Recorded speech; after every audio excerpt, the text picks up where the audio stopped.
হয় প্রত্যেকটা অভিনেত্রী শাকিব খানের সাথে কাজ করতে আগ্রহী হবে। শাকিব খান সুপারস্টার, তার সাথে বলিউড হলিউড প্রত্যেকটা তারকায় কাজ করেছে। বলিউড থেকেও সে নায়িকা নিয়েছে, হলিউড থেকেও সে নায়িকা নিয়েছে, বাংলাদেশের সাথে সে কাজ করছে। হয়তো আমাদের টাইম আসবে, বাংলাদেশের সবাই ভালো করতে পারতো, আমাকে দিলেও হয়তো আমি অনেক ভালো করতে পারতাম, বাট এটা তার চয়েস। আপনি শাকিব খানের সাথে কাজ করতে আগ্রহী?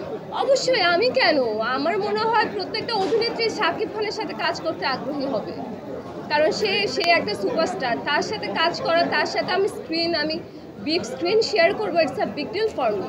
তাহলে এই যে মিডিয়াতে একটা রুমার আছে যে শাকিব খান বাংলাদেশে নায়িকা পায় না বলেই বিদেশি নায়িকা নেয়, তো এই রুমারটার বিষয়ে আপনার মন্তব্য কি?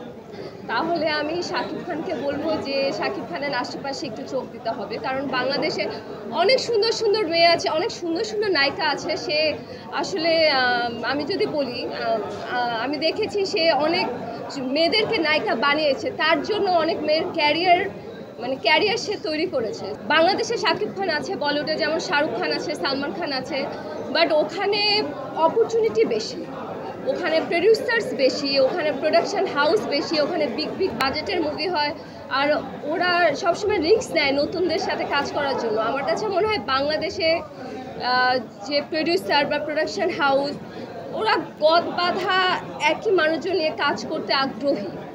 তো ওরা যদি নতুনদের চান্স না দেয়, বা নতুন একটা ছেলে একটা মেয়েদেরকে যদি বিগ প্রোডাকশন নিয়ে কাজ না করে, চান্স না দেয়, তাহলে কিভাবে নতুন স্টার তৈরি হবে, কিভাবে নতুন নায়িকা তৈরি হবে? আমার মনে হয় বাংলাদেশে এই জিনিসটা চেঞ্জ করা দরকার আমাদের ঢালিউডে।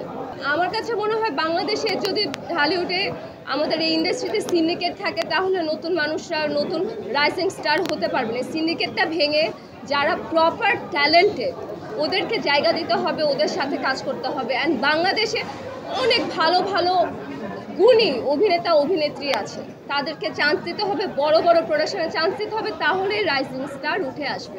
আমাদের ক্ষেত্রে আপনি যেটা বললেন যে ব্যক্তিগত রেশারেশি নিয়ে সবাই বেশি মাতামাতি করে, তো আমার কাছে মনে হয় ব্যক্তিগত personal life is personal life, and আমার professional life is professional life. দুইটা যদি এক করি কোনোদিনই আমরা আগাতে পারবো না। তো আমার কাছে দুই ধরনের লাইফ আমি মেনটেন করি। মানে পরিকল্পনাটা কি এবং বর্তমান ব্যস্ততা নিয়ে একটু বলবেন লাস্ট? বর্তমানে তো আমি নাটকে কাজ করছি, কিন্তু আমার অবশ্যই ইচ্ছা আছে বিগ স্ক্রিনে কাজ করার। আমি কাজ করেছিও, আমি 2টো সিনেমা করেছি, কিন্তু আমার ইচ্ছা আছে বড় বিগ প্রোডাকশন। আমি যেটা বললাম যে আরও ভালো কাজ করার, বিগ স্ক্রিনে কাজ করার, আমি চাই ওখান থেকে বের হয়ে বিগ স্ক্রিনে কাজ করতে। অফকোর্স, অবশ্যই দরকার। শাকিব খানের মতো আরও যদি 5 জন বা আরও 10 জন থাকতো, বাংলাদেশ আজকে অনেক দূরে এগিয়ে যেত। সিয়াম আহমেদ আছে, সিয়ামের অ্যাক্টিং খুব ভালো লাগে। আরফিন শুভ ভাইয়া আছে, রোশান আছে, আমার কাছে মনে হয় ওরা সম্ভাবনা।